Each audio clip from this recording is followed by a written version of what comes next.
Would you rather have the French economy or the British economy? And I'd much rather have the British economy. We've got better levels of employment.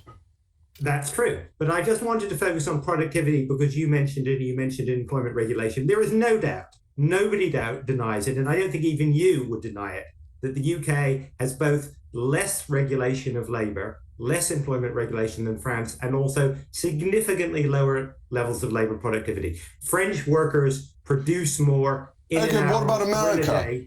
What about America, which has less employment protection and higher productivity?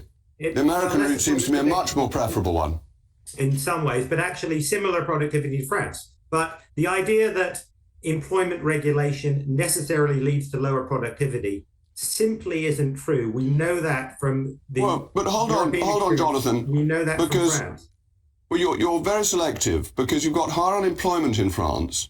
And if you take productivity against everybody who could be available to be productive, if you have very large numbers who aren't employed, you get a worse situation. So why America is so strong, because it has both high productivity and high levels of employment. And that's the model that has proved most successful.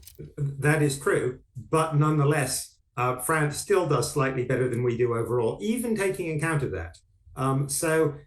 You should be very careful about, I share your view that, you have to be careful about employment regulation and not over-regulate.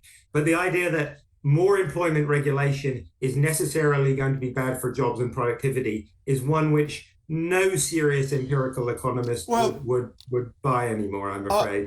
Because it just there's a point you make on productivity. I think to say that it doesn't have an effect on employment rates is quite a leap of faith.